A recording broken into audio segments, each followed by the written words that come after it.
Hello, hello. It is Alexis, the behavior analyst, yet again.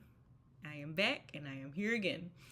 And today we are going to talk about the day to day life of a school BCBA. Now, I'm sure you're wondering why this girl don't be posting on YouTube as much. Well, the very quick answer is that because I am a school BCBA, I get a month off in the summer and I took full advantage of that. I was out the country, I was in Japan, I was having the time of my life. So that was why I did not post. But now I'm back on it. So now we're back to it.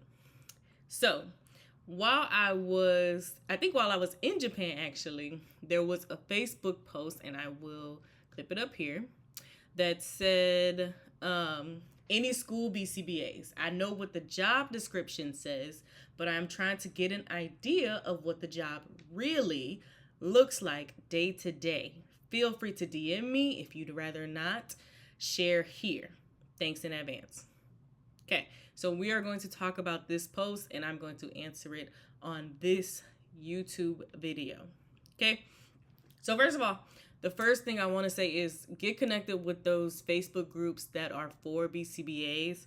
I love to comment on the things that people are talking about, any questions people have in there. I love to give my perspective, answer any questions. It's a good way to network. It's a good way to connect. It's a good way to get feedback on some of the questions you may have. But you gotta know when you're in there to go and research things that people are saying. There's a lot of BACB questions that come up, and some people are saying like old answers, but the BACB came up with new things every year, every month sometimes. So if there's a question and you're like, that doesn't seem right, or even if there's a question and you think, that does seem right, go and do your research on it. But I do love those Facebook groups, and I do really enjoy them. So if you're not in any BCBA Facebook groups, go ahead and get connected with those. So to answer the question, or to get started in answering the question, my BCBA day starts off as I'm going to go around the entire school. No, I'm just kidding. I'm going to go to my classrooms because remember, I am in the self-contained classrooms. That is my area. That is where I am. I'm going to those rooms. So the way our school is set up is that it is all elementary, all middle school, all high school, all in one building. But like the elementary school is way on the other side, and the middle school and the high school is way on the other side. So I go and the first thing I'm doing going in and say is good morning to everyone. Why? Because I didn't wake up next to you. That is the saying that we say in Louisiana. I ain't wake up next to you to say good morning, so I'm going to go and say good morning. That is the first thing that I do every single morning. Okay? And then, so depending on where the classroom is in their schedule, I might sit and shadow and watch what's going on and then give feedback. Or I'm going to ask about something that I put in place last week. Okay, so if I put in something for the math instruction last week and they're in reading, then I'm not going to say, hey, what about the math instruction that we put in place last week? I'm just going to sit and watch the reading because maybe there's something that I need to put in place for the reading instruction too. So, or maybe they put in what I said for the math instruction. Maybe they're also doing it for reading as well. So I'm just going to sit back and watch, and then I might give feedback if it's needed, or I might put something in place if it's needed as well. So that's what I typically do. So transparently speaking, a lot of my classrooms do not take data. Like, that is just so transparent, honest to God. It is a work in progress. Or they take data, but it's on paper. So I think in my other video, I said I had a caseload of like 60 kids, and each kid has like 5 or 6 goals.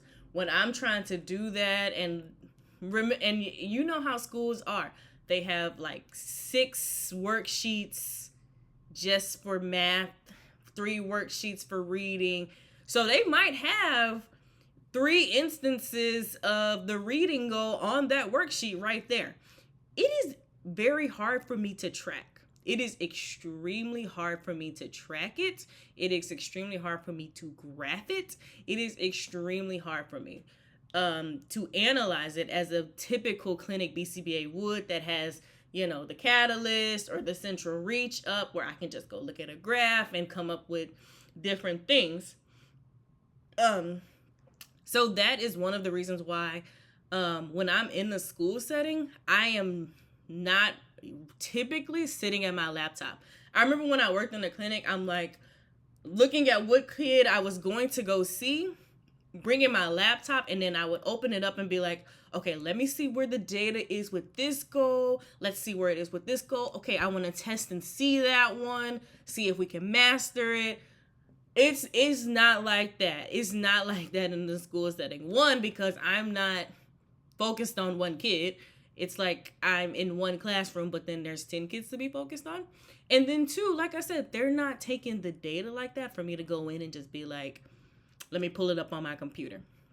So I don't sit on my computer as much as I did in the clinic setting. I still do FBAs and BIPs, but not as many. But I think that is just more so because I'm already in the self-contained classroom, and I really have very minimal interactions with other gen ed scholars or other SPED non-self-contained scholars. So that could be resource students or inclusion students. Well, I think resource and inclusion are kind of the same thing. No, they're actually 2 different things. But resource and inclusion SPED students, I don't have many interactions with them. I can do an FBA or a BIP for them, and I have done FBAs and BIPs for them, but I don't do a lot of FBAs and BIPs for the most part. And I don't do a lot of FBAs and BIPs in the self-contained classroom just because it is the most restrictive environment that we have in our district. So that's the most restrictive place you can go. They have all of the built-in, they have a very, not lax, but a very lax schedule. The room is very much designed for functional living skills, adaptive skills. It's really not designed for academics. It's for, it's for like living, because, that is the most restrictive environment. You are there to learn, but you are learning how to live. So we have things in place, like just naturally, we already have things in place such as visual schedules, timers. All of the classrooms just have timers everywhere. Everybody has a timer. Everybody uses a timer for everything. Visuals are a big thing. Let me see. A lot of them have token boards taped to the desks, token boards taped to the chairs, token boards on the whiteboards. We just naturally have ABA things in place that BIPs and FBAs aren't as needed. And then I also do not write goals. Now, I do give feedback on the goals if the teacher asks me to. Remember, in school districts, the BCBAs do not write goals. We do not write treatment plans. We do not write the IEPs. That's usually either the job of the case manager, which is either the diagnostician or the teacher. So BCBAs do not write 60-page treatment plans like I used to do in the clinic setting. So I can give feedback on goals that the teachers write, or if the diag writes it and wants to collaborate on something, I can give feedback on those goals. But on a day-to-day basis, I'm not writing goals and giving feedback on those. Now, that might be a something I might do every quarter, but for the most part, I'm not doing that. Now, when behaviors do happen, I do not immediately step in. Why? it is kind of the same thing as the clinic setting. My teachers, they're not certified RBTs, but they are kind of like RBTs. I want them to try to handle it before I step in. Why? Because Alexis isn't there every day. So what do you do when Alexis is not here tomorrow? I need you to know what to do. So I'm going to give them some time to try to see what they do, try to see if they can handle it, try to see if they get it under control. And then I will give them the feedback. And it could be feedback of, that was actually amazing. Good job doing that. And that was perfect. Or it could be feedback of, okay, so next time I want you to do this, this, this, and this. So it just depends on how they respond and then how the kid responds. That's how my feedback goes. Now, if it's escalating and we're not getting anywhere, then I immediately step in. Like, I don't let the kid just start destroying the room and I'm just sitting there like, let's see what the teacher does. No, I'm going to immediately step in. There has been times, and just transparently speaking, that is when it's those instances where behaviors are out of the world. We have a classroom being destroyed. We have a kid that is just beating up everybody. He's eloped out of the room down the hallway. When it's the BCBA's time to step in and help out, that is where you gain your respect right there. Because it is easy for me to sit back and say, no, I'm going to tell you all the things you should do and you're supposed to do them. But I don't have to really do them because I'm the BCBA. I already know what to do. So you should just do them. But it's another thing for me to show you, like, I'm ready to talk the talk and I will walk the walk with you too.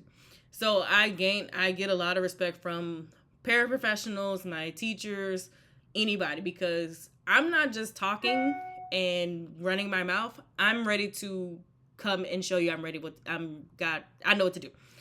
That's also why I usually go to the schools dressed very lax. I've just got my A6, or I was going to get the own class, but I got my A6 because I be running. I got to catch a kid. I got to do whatever I need to do. I am ready. I'm not coming dressed to impress. I am here to step in with you if I need to. And that gets a lot of respect with teachers. But I try not to step on any toes and, give them that trust that, I know you know what to do. I'm going to give you some time, but I'm also here if you need help on what to do. So, and then also, at the end of the day, or at the end of when I leave, maybe I leave the elementary classroom and I go to the high school classroom or something like that. I also do session notes. It's an ethical thing. It's not just a clinic thing. It's an ethical thing that we do data and, not data, but that we do documentation data too. And I say we don't do data, but we do data. It just isn't the way I would like it to be. And it's not perfect, but it's a work in progress. But documentation, I do document everything that we did. If I put a toileting procedure in place, I'm documenting it. If I put a matching the sample procedure in place, I'm documenting it. And I'm documenting it, writing it down in my note, and then I'm sending that email to them and their manager, just so they can see if their manager goes in and wants to see what we're doing and isn't like confused about what's going on, go back to that note and then you will know exactly what's going on. So that is what the day-to-day looks like for a BCBA, a school BCBA. That is what the day-to-day looks like for a school BCBA. So for the most part, I am observing and giving feedback. I am assisting with behaviors. And also, my job is also to promote inclusion. So the self-contained classroom, like I said, that is the most restrictive environment. Usually those kids, they're completely nonverbal. They are not toilet trained.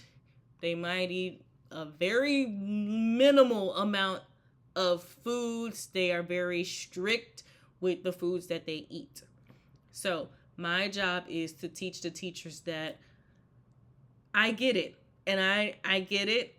I know that they're nonverbal. I know that they can't communicate, but I also know that they they will stay with the group. I know that they don't elope. I know that they are pretty silent. They're a really quiet kid. And if they need to, they actually, they have some form of communication, even if it's taking the adult's hand. So it's not perfect communication, but it is some form of communication. So then I start pushing the teachers of, well, don't you think that they can do 15 minutes in PE, a regular PE class? And it doesn't have to be like them doing the jumping jacks or the jump rope or even interacting with the kid, but just to like show that we are giving them the least restrictive environment, whatever it could be, whatever it needs to be. Even if it's just 15 minutes a week, we are offering them opportunity to engage with Gen Ed peers. So that is my BCBA, School BCBA, I keep forgetting that. School BCBA day to day, it is significantly different from a clinic BCBA. And there's sometimes I miss it, and then I remember the stress, and then I don't miss it anymore. So, yeah, not going back. Anyway, so that is probably going to be the end of this video. Like, comment, and subscribe, of course. We will continue talking about School BCBA, day-to-day life, and what happens on a day-to-day basis. The school year has not started. As you know, it is July, so the school year has not quite started yet, but we are prepping for school, doing things, getting ready for the school year to start. So we will have more videos to come on all of the things that happens throughout the year. So thank you, and please comment any questions you have. Bye.